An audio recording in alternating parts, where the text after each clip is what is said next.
ශ්‍රද්ධා සම්පන්න පින්වතුනි බුදුරජාණන් වහන්සේ වදාරනවා උඩුසුළුඟට විසි කරපු දුහවිල්ල තමන් කරා එන්නේ යම්සේද තමන් කරන ක්‍රියාවේ විපාකය තමන් වෙතට ආපහු එනවා කියලා. අපි කරන දේ විපාක වශයෙන් අපිට ලැබෙනවා කියන එකයි අදහස. මේ ගැටලුවක් තියෙන්න පුළුවන් කරන දේ ඒ විදිහටම එනවද වැඩියෙන් එනවද කියලා. ඒ මොනවා හරි වෙලා පින්වතුනේ එනවනේ. ඒ නිසා ප්‍රශ්නේ තියෙන අඩුද වැඩිද කියන එක නෙමෙයි එන එක කියලා මතක තියාගන්න. මේ අඩු වැඩි හොයන්න යන්න ගියොත් නම් මේක පැටලෙනවා. කෙස් පැලන තරක ගෙනල්ලා මේක මැත්තේ දවස් ගාණක් අවුරුදු ගාණක් තරක කරයි. ඒක තමයි අපේ රටේ බෞද්ධයන්ගේ සිරිත. කෙනෙක් කියයි හාමුදුරනමක් ඒ කරන දේ එහෙම්මම එනවා කියයි. තව කෙනෙක් කියයි එහෙම වෙන්නේ නැහැ. මේ කරුණ නිසා එහෙම වෙන්නේ නැහැ, මෙහෙම වෙන්නේ නැහැ, අර එහෙම වෙන්නේ නැහැ, අර එහෙම වෙනවා කිය මේක තරක ගොඩාක් ගෙනි. අනේ ඔය එක තමයි මේ අවුරුදු ගානක් ආවේ. ඔය තියන්න. හිතන්න මේ විදිහට. අපි කරන දෙයට විපාකයක් තියෙනවා. මොනවා හරි කමන්නේ. හොඳ වුණොත් හොඳ, නරක වුණොත් නරක.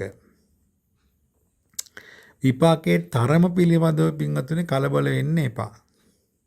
අපි හිතන්නේ මං මොනවා හරි කළොත් විපාකයක් තියෙනවා. එතකොට මං හොඳක් කරොත් හොඳ විපාකයක්, නරකක් කළොත් නරක විපාකයක් කියන එක විතරක් හිතන්න. එතකොට පින්වතුනි අපිට තේරෙනවා අපේ මනස පිළිගන්නවා මොකද්ද? නරකක් කළොත් නරකක් එනවා. හොඳක් කරොත් හොඳක් එනවා කියන්නේ. ආන් එතනදී නරක කරන්නේ නැහැ. හොඳ කරනවා. ඔය දෙක හරියට තේරුම් ගන්න පින්වතුනි නරක කරන්නේ නැහැ. ඇයි විපාකේ නරකයි.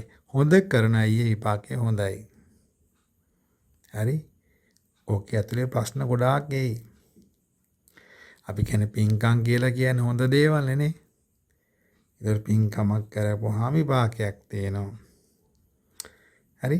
පව්කම් කියන්නේ නරක දේ. නරක දෙයක් කරොත් විපාකයක් තියෙනවා. ඉතින් මේක තේරුම් ගත්ත පුද්ගලයා පින්වතුනි අර විදියට හැදෙනවා. මොකද්ද? වැරදි දේ කරන්නේ හරි දේ කරනවා. කොට කියන බුදුදහමේ ඕවාද පාතිමොක්ඛය මොකද්ද? සබ්බ පාපස්ස අකරණං කුසලස උපසම්පද. ඕකම තමයි ඔය කියන්නේ. හැබැයි මෙතන විශේෂ කරනවා මේක විපාකේ වෙන හැටි. විසිකරතු උඩුසුලඟට අපිටමයි වැටෙන්නේ. මේ අපි අර ගිය අතුගා උලඟ පැත්තට විසි කරපු ගමන් අර කුණුඩු ඔක්කොම ආයි ගිය ඇතුලේ. නේද? ආන් ඒ වගේ අපේ මේ කරන කියන දේවල් පින්වතුනි අපිට ආපහු කැරකිලා එනවා. නේද? හිතන් ඉන්නවා අපිට නම් එහෙම වෙන එකක් නැහැ කියලා. හිතුවට කමක් නැහැ. ඉතින් හිතන එක හොඳයිනේ. හැබැයි පින්වතුනි එනවා. අපි කරන දේවල් ඔක්කොම ඊටත් වඩා වැඩියෙන් අපිට හම්බ වෙනවා. හිතා ගන්න බෑ. අපි මේ ජීවිතේ කොච්චර යෝ විඳිනවදනේ. මේ හොඳට ඉන්නවා. කොයිදෝ වෙන එකක් අඩන් වැටෙනවා. වැටෙන්න ගත්තා පින්වතුනි දිගටම වැටෙතොට කහනවා ඇයි අප්පා මේක දිගටම වෙන්නේ කියලා. ඉතින් දුවනවා අදහන අරගෙන මොකද? හඳහනෙන්වත් මේක හොයා ගන්න ඕනේ කියලා. හඳහන බල දවස් ගාණක් යනවා, මාස ගාණක් යනවා, අවුරුදු ගාණක් යනවා. කියන ඔක්කොම කරනවා. දේවාල වලට යනවා කියන ඔක්කොම කරනවා. පින්වතුනි කරලා බලපුවාම අවුරුදු 2ක් 3ක් ගිහිල්ලා. නිකාම හරි ගිහිල්ලා. දැන් කියන හඳහනෙන් තමයි හරි ගියේ කියලා. කාටද ඉතින් මේවා කියන්නේ? මෙච්චර තාක්ෂණික දියුණු ලෝකේ පින්වතුනි අපි තාම ප්‍රාථමිකයි.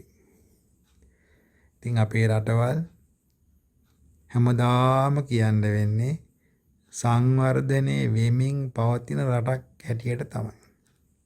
ඒසවගොල්ලෝ තේරුම් ගන්න තමන් කරන දේ තමන් කරා එනවා හරියට උඩු සුළුඟට ඇතෑරපු දූවිල්ල වගේ කියලා. එහෙම හිතලා තමන් කරන ක්‍රියාව කෙරෙහි අවධානය යොමු කරන්න. තමන් කරන ක්‍රියාව කෙරෙහි අවධානය යොමු කරන එක පටන් ගන්න.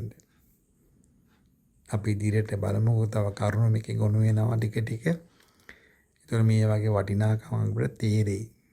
දැන් පුංචි දේවල් එකතු කරගෙන යන්න. හොඳයි හැම දිනාටම සම්මා සම්බුදු සරණයි.